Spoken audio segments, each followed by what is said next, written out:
தங்களுக்கு தெரியாத சட்டம் ஒன்றும் இல்லை. Hello, welcome to our channel Kings on Fleek. This is me Sandhya. This is Manoj. நம்ம இப்போ என்ன வீடியோ ரியாக்ட் பண்ண போறோம் அப்படின்னு பாத்தீங்கன்னா சொர்க்கவாசல் நம்ம ஆர்ஜே பாலாஜியோட படம் ரிலீஸ் ஆக போகுது. நம்ம எல்லாத்துக்குமே தெரியும் 29th ரிலீஸ் ஆகுதுன்னு நினைக்கிறேன். ஸோ அதோட ட்ரெய்லர் வந்து பாத்தீங்கன்னா ரிலீஸ் பண்ணியிருக்காங்க. ஸோ ஆல்ரெடி டீசர் அந்த வீடியோவே பாத்தீங்கன்னா சீரியஸா செமையா இருந்துச்சு, ஒரு புது விதமான ஜானரா இருந்துச்சு. அண்ட் ட்ரெய்லர்ல என்னென்ன புதுசா ஆட் பண்ணியிருக்காங்க அண்ட் அவரோட கேரக்டர்ஸ் பத்தி ஏதாவது ரிவீல் பண்ணியிருக்காங்களா அப்படிங்கிறத நம்ம பார்த்து தெரிஞ்சுக்கலாம். வாங்க வீடியோக்குள்ள போகலாம். எஸ், டீசர்லேயே பார்த்தீங்க அப்படின்னா நமக்கு நிறைய கேரக்டர் இன்ட்ரடக்ஷன் கொடுத்துருப்பாங்க. ஸோ செல்வராகவன் சார் இவங்கெல்லாம் இருக்கிற மாதிரி இருக்குது. ஸோ பார்க்கலாம் ட்ரெய்லர் எந்த அளவுக்கு இருக்குன்னு. அண்ட் இந்த வீடியோ பார்க்கறதுக்கு முன்னாடி சேனல் நீங்கள் புதுசாக பார்க்குறீங்கன்னா ப்ளீஸ் சப்ஸ்கிரைப் பண்ணிக்கோங்க. அண்ட் ஆல்சோ நோட்டிஃபிகேஷன் பெல்லும் நீங்கள் ஆலில் போட்டிங்கன்னா இந்த மாதிரி நிறைய ரியாக்ஷன் வீடியோஸ் உங்களால் பார்க்க முடியும். ஸோ இப்போ எந்த டிலே இல்லாமல் நம்ம ட்ரெய்லர் பார்க்க போயிடலாம்.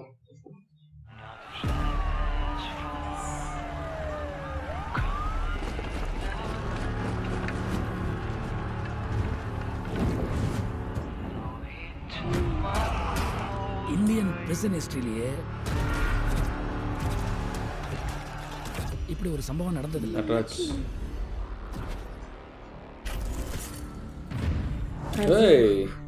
நரகத்தில் இருக்கிற எல்லார்கிட்டையும் சொர்க்கத்துக்கு ஒரு சாவி இருக்குன்னு சொன்னா அவங்க அதை கண்டுபிடிக்காமையா இருப்பாங்க. ஏன்னா அவங்களுக்கு சொர்க்கத்துக்கு போகணுன்ற ஆசை இல்லை, அந்த நரகத்திலிருந்து தப்பிக்கணுன்ற வெறியில.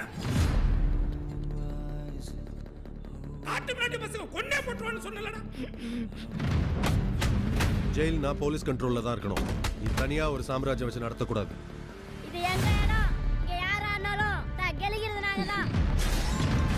வாவ், வேற மாதிரி இருக்கு செல்வராகவன் கேரக்டர். இங்க நம்ம போலீஸா அவன் போலீஸா? யார் என்ன பண்ணாலும் சகிச்சுட்டு தான் போகணும்ல.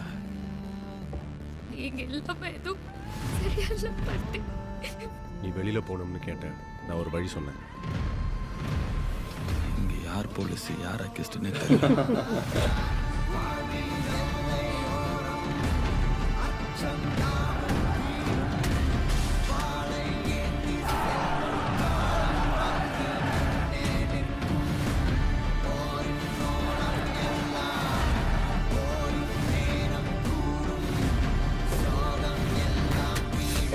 பயங்கரதா இருக்கு, வயலண்டா.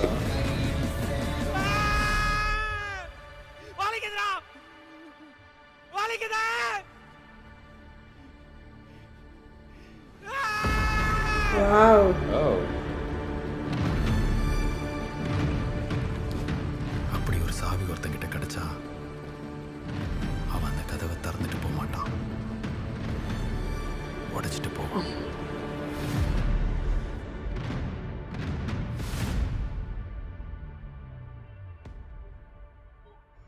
Okay, nice. ஆக்சுவலா ஆர்ஜே பாலாஜிக்கு வந்து பார்த்தீங்கன்னா ஒரு புது விதமான ஒரு ரோல் நினைக்கிறேன். இது வரைக்கும் அவர் இந்த மாதிரி ஒரு ஜானரில் இந்த மாதிரி ஒரு கேரக்டரைசேஷன்லாம் அவர் பார்த்தீங்கன்னா கண்டிப்பாக நடிச்சிருக்க மாட்டார். ஜாலியாக ஃபன் பண்ணிட்டு அந்த மாதிரி ஒரு ஃபேமிலி ட்ராமா அந்த மாதிரி தான் நம்ம பார்த்துருக்கோம். பட் இதில் வந்து பார்த்தீங்கன்னா ஃபுல் அண்ட் ஃபுல் ஒரு பயங்கர பிளட் ஷேடடாக வயலண்ட்டாக ஒரு பயங்கரமான ஒரு கேரக்டர் பண்ணியிருக்காரு. எனக்கு அந்த லாஸ்ட் சீன் அதெல்லாம் பார்க்குறப்ப எனக்கு வந்து பார்த்தோன்னா புதுப்பேட்டையில் வந்து பார்த்தீங்கன்னா நம்ம தனுஷ் ஒரு சினாரியோவில் மாட்டுவார். ஸோ அந்த சினாரியில் வந்து பார்த்தீங்கன்னா அவர் ஒரு பயத்தில் வெட்டிட்டு எல்லாம் வருவார். ஸோ அந்த மொமெண்ட் வந்து பார்த்தீங்கன்னா எனக்கு இந்த இதில் வந்து பார்த்தீங்கன்னா லாஸ்ட் சீன் அதில் எனக்கு தெரிஞ்சது. ஐ மீன் யாரோ இறந்துட்டாங்க போல, அப்போ கூட ஒரு கத்துவார் தெரியுமா, அதுவுமே கொஞ்சம் அந்த மாதிரி தான் இருந்துச்சு. ஓகே, ஸோ ஸ்டோரி வந்து பார்த்தீங்கன்னா எனக்கு தெரிஞ்சு இவர் வந்து ஏதோ ஒரு சின்ன விஷயமா ஏதோ பண்ணிட்டு தான் வந்து பார்த்தீங்கன்னா ஜெயிலுக்கு வந்திருப்பாரு. ஸோ ஜெயிலுக்கு வந்ததுக்கப்புறம் வந்து பார்த்தீங்கன்னா அங்கே வந்து அவர் என்னென்ன சுச்சுவேஷன் ஃபேஸ் பண்ணுறாரு. ஏன்னா ஒரு டைலாக் கூட வச்சிருப்பாரு பார்த்தீங்கன்னா ஒன்று வந்து பார்த்தீங்கன்னா யார் அக்யூஸ்டு யார் போலீஸ்னே தெரியல உள்ளுக்குள்ளார அப்படிங்கிற மாதிரி ஒன்று சொல்லியிருந்தாரு.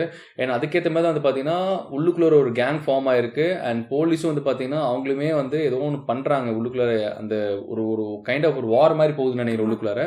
அதுக்கு நடுவில் மாட்டிட்டு முழிக்கிறாரு. And police might be RJ பாலாஜியோட ஹெல்ப் கேட்டு இவர் உள்ள போய் ஏதாவது பண்றதுக்காக குட்டை கலப்புறதுக்காக ஏதோ யூஸ் பண்றாங்கன்னு நினைக்கிறேன். அதுல மாட்டிட்டு எப்படி இது பண்றாருன்னு தான் இருக்கும்னு நினைக்கிறேன் ஸ்டோரி.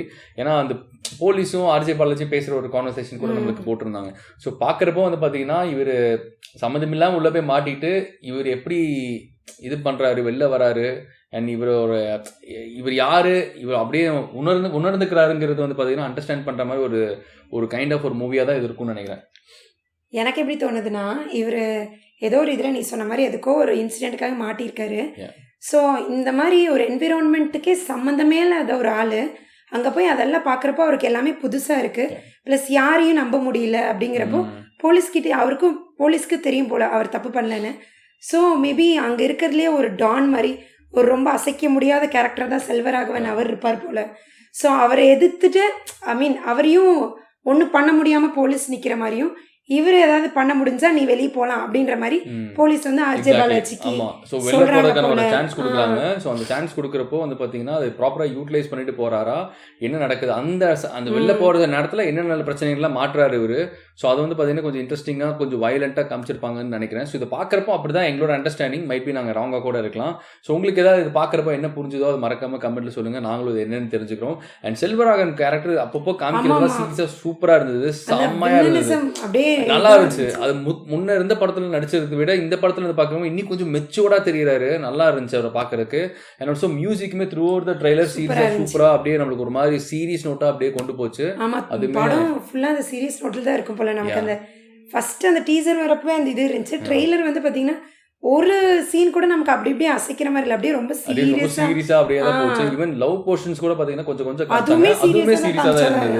ஸோ நம்ம ட்ரெய்லர் பாத்தீங்கன்னா பார்க்கும்போது தெரியுது இது வந்து இட்ஸ் நாட் யூஸ்வல் கமர்ஷியல் ஃபிலிமா இருக்காது. இது வந்து கொஞ்சம் பாத்தீங்கன்னா வயலண்ட் அண்ட் இதுல ஒரு ஸ்டோரி இருக்கும் அண்ட் இது எல்லாத்துக்குமே ஏற்ற மாதிரி படமா இருக்குமான்றது தெரியல. ஸோ கண்டிப்பா நம்ம தியேட்டருக்கு போய் பார்க்கலாம், அங்கே நமக்கு என்ன எக்ஸ்பீரியன்ஸ் கிடைக்குது அப்படிங்கிறத பார்க்கலாம். அண்ட் முடிஞ்ச அளவுக்கு வந்து பார்த்தீங்கன்னா பாசிட்டிவாகவே ஃபீட்பேக்கை நம்ம வந்து எல்லாத்துக்கும் ஷேர் பண்ண நினைக்கலாம். அண்ட் இப்போ நிறையா பெரிய ஒரு பஸ் கிரியேட்டர் இருக்குது, நிறைய பேர் நெகட்டிவ் ஃபீட்பேக் கொடுக்கறனால தான் மூவியே போகுது அப்படின்றது.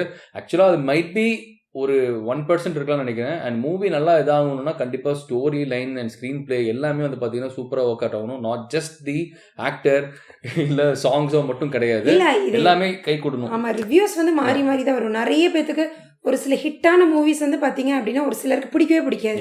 ஸோ மிக்ஸ்டு ரிவ்யூஸ் எல்லாம் அதெல்லாம் இருக்க தான் செய்யும். அதனால மூவி ட்ராப் ஆகுதான்னு கேட்டிங்கன்னா கண்டிப்பாக ட்ராப் ஆகாது. அந்த மூவி நின்று பேசணும், அந்த கதை அந்த கான்டென்ட் தான் அந்த பட ஹீரோ, அது வந்து நின்று பேசணும். அது நின்று பேசினா யாருனாலையும் ஒன்றும் ஸ்டாப் பண்ணவே முடியாது, அது வர அடிச்சு போட்டு போயிட்டே இருக்கும். ஸோ ஐ ஹோப் எல்லாருமே கான்டென்ட்டுக்கு ஃபோக்கஸ் பண்ணுவாங்கன்னு நம்புறேன். ஸோ இதுவுமே வந்து பார்த்தீங்கன்னா சீரியஸாக சூப்பராக இருந்துச்சு. ஸோ ஐ திங்க் டெஃபினட்டாக ஆர்ஜே பாலாஜிக்கு ஒரு நல்ல ஒரு மைல் ஸ்டோனாக இந்த மூவி இருக்குன்னு நான் நினைக்கிறேன். நல்ல ஒரு சேஞ்ச் ஓவர். அவர் இது வரைக்கும் யூஸ்வலாக பண்ணிட்டு இருந்த மூவிலேருந்து ஒரு லாங் ஸ்டெப் எடுத்து வைக்கிறாரு. ஸோ அது சக்ஸஸாக ஆகணும்னு எங்களோட விஷஸ். ஸோ நம்ம வெயிட் பண்ணலாம். கம்மிங் ஃப்ரைடே 29th வந்து இந்த மூவி ரிலீஸ் ஆகுது. ஸோ நம்ம பார்த்துட்டு அந்த மூவி எப்படி இருக்கு அப்படிங்கிறத ஸோ எங்கள் சைட்லேருந்து வந்து பார்த்தீங்கன்னா சொர்க்கவாசல் team and entire RJ Balaji and others இந்த மூவியில் யாரெல்லாம் காஸ்ட் அண்ட் க்ரூ இருக்காங்களோ அவங்க எல்லாத்துக்குமே எங்கள் சைட்லேருந்து all the best. So overall அந்த ட்ரெய்லர் பார்க்குறது வந்து பார்த்தீங்கன்னா சீரியஸாக நல்லா இருந்தது. ஒரு அப்படியே வந்து ஒரு சீரியஸ் நோட்டாகவே போச்சு. அது நல்லா இருந்தது, ஒரு நல்ல ஒரு ஃபீல் கிடைச்சிது. ஸோ உங்களுக்கு இதை பார்க்குறப்போ என்ன தோணுச்சு அப்படிங்கிறத மறக்காம கமெண்ட்ல சொல்லுங்க, அது என்னன்றதை நாங்கள் தெரிஞ்சுக்கிறோம். அண்ட் இந்த மாதிரி இன்னும் நிறைய ரியாக்ஷன் வீடியோஸ்க்கு எங்கள் சேனலை மறக்காம சப்ஸ்கிரைப் பண்ணிக்கோங்க. அண்ட் ஆல்சோ நோட்டிஃபிகேஷன் பெல்லும் நீங்கள் ஆலில் போட்டிங்கன்னா எந்த ஒரு வீடியோஸும் மிஸ் பண்ணாமல் நீங்கள் பார்க்கலாம். And thank you so much for all your love and support. Bye bye.